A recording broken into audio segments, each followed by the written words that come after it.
Welcome back, everyone, to Echoes of the Episode, number 4.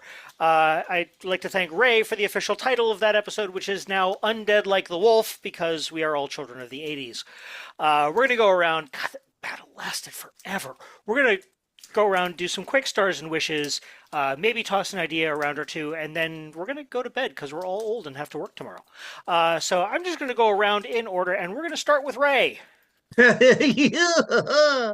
Stars and wishes, my friend. Stars and wishes. Star to Matt.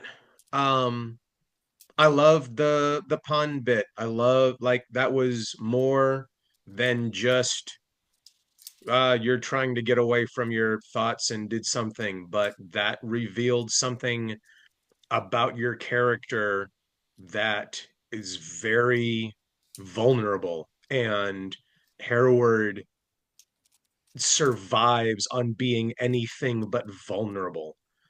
So that was neat. Yeah. I like that. I like that a lot. um let's see. Trevor, star to you for finding the opportunities to get us to tease out for bringing in. It's like, okay, I'm going to make an intrusion here. You are uh you are actively GMing for storytelling, and um I like that. I like the challenge. I like the results. Thank you. Um Even if I feel I botch it because brain just goes into dumb mode when put on the spot sometimes. Still, it is neat to see. Patrick, I love how you're playing Zell. Um, it's and again, as the noob, it's like, oh, okay, this is how Patrick plays a character. That's cool.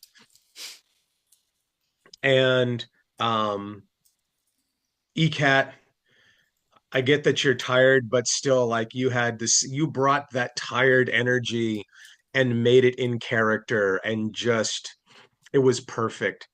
It was perfect. And uh yay, Julie, using your freaking natural powers and fireballing the fuck out of those assholes. I love it. So, wishes, I don't know. I don't have any right now. I wish I could have about 2 more hours of sleep, but that ain't happening. Fair. All right, go over to Patrick. All right. So let's see. Um, so for stars, I really have to, for one, give one to Heward for just being a champ and just getting the snot beaten out of him during that combat for having been the first unfortunate soul into the combat.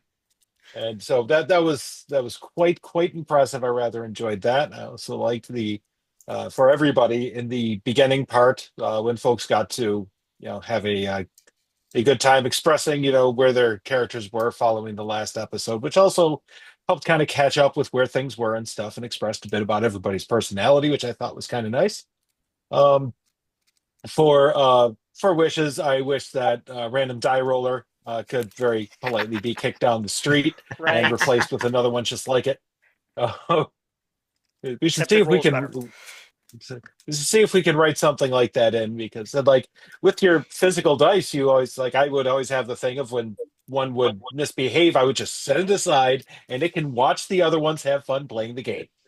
Um, so yeah, Yeah. and to kind of cover a bit of what Ray was saying, yes, it's been interesting playing again because for those unfamiliar, I ran the last game that this group did, so I got to play a whole bunch of NPCs, but I didn't actually get to play a character, and so it's fun getting back into the swing of this is how I play a character, especially one for any period of time, is developing its personality, its way of doing things, and its choices, good or bad, and sticking with them. Okay. Okay. Uh, Anything else?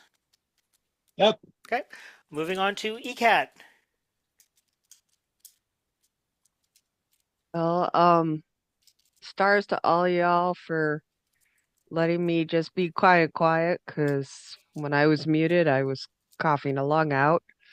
Um, so, but in general, just stars to everyone. It's been over a month and a half since we've played these guys, Hmm. so it's nice to get back to them. Wishes was, yeah, just could we fire our dice? Because that was just insane. Yeah. Um, and I'm interested to see how we all react to the fact that Taquito and Zell slept through the entire freaking combat.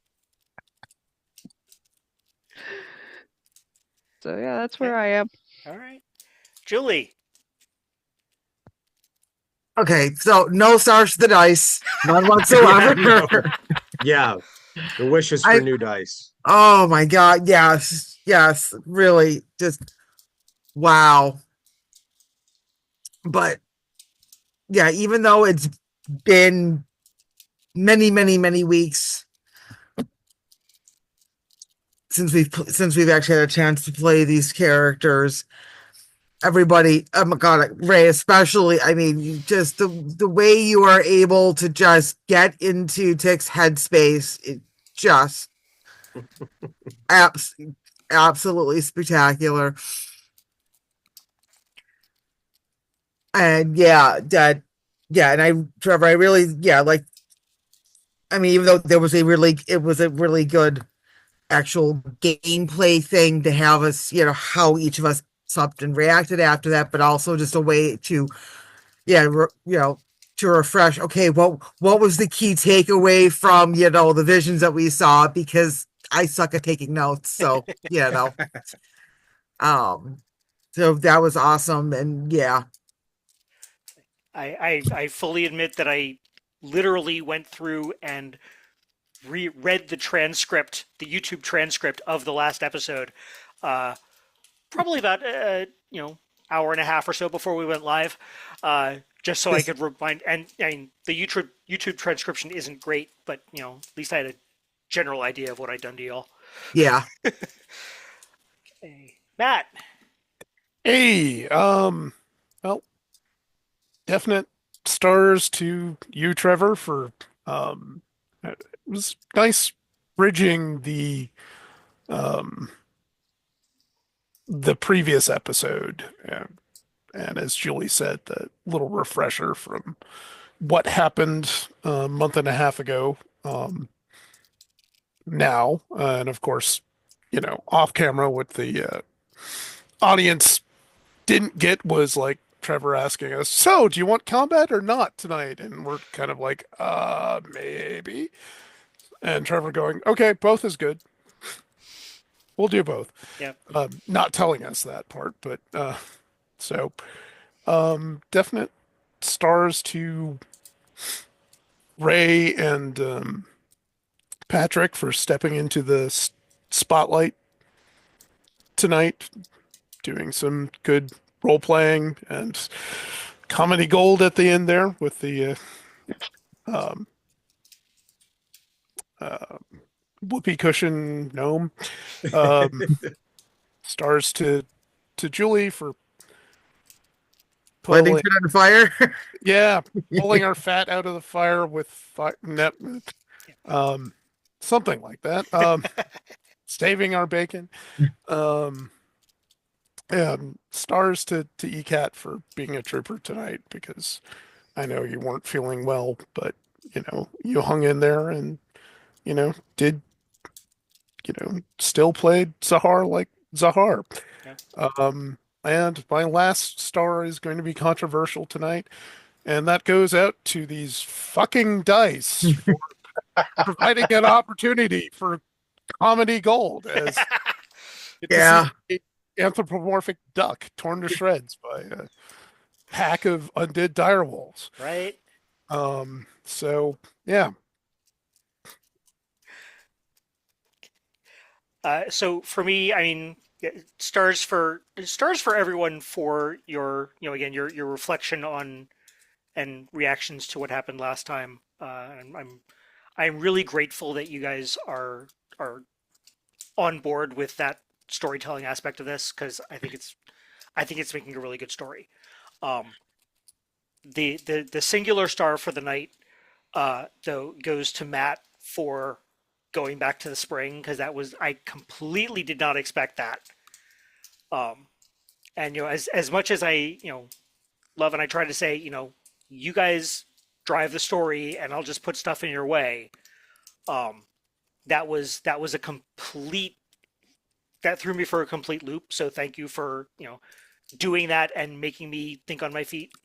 Well, Um, we had I had sort of broached the subject a couple sessions ago of like, it was the intrusive thought I had yeah, about so you I just think I, gave me the opportunity to think I remember that. incorporate it into the narrative. So, Um, my wish, honestly, so I've been doing a lot of I don't want to say hacking, but learning how to program in Foundry, and I'll have to see if I can actually find a quick thing that we can do to re-random reseed the random generator because because this was just fucking ridiculous.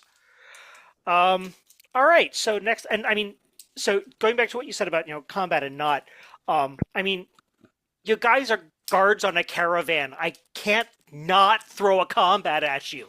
It is the tropiest trope that ever troped. Yeah. But it's and one of the guiding principles of GMing Cypher is combat. Combat should serve a point. Combat should serve to either be a blockade in the PC's way of getting where they want to go, or reveal some the next little bit of plot or what have you. And so I've really been trying to take that to heart, um, which is why we still aren't seeing anywhere near as much combat as we see in like a 5e or a Pathfinder game, because I do want it to mean something. Um, and so I'm glad that you guys are again going along with that. Um, I don't think Harewood would survive a 5e combat um frequency, well, yeah, but you'd also, I mean, in 5e and Pathfinder and games like that, you get what you incentivize, and characters are built around combat. XP is given for combat, so you get characters that are good at combat. Combat. Combat. Um, you know, in Cypher, the main source of XP is discovering things, is learning things, is advancing your story arcs. So that's what hopefully you get characters that are geared towards. Um, but yeah, I think theory crafting I think can wait for another time. Um, but yeah, next episode is in the city of Kosh, which for anyone else who is a Cat Valente fan, yes, that is a direct rip from the Orphan's Tales because they're freaking awesome. If you haven't read them, read them. Read them, live them, love them, and then listen to the S.J. Tucker albums about them. But I've shilled enough, so we're going to get out of here. See you next time. For Matt, Julie, Ray, Patrick, and ECAT, I am Trevor, the Vitruvian Meeple. Have a good night, everyone.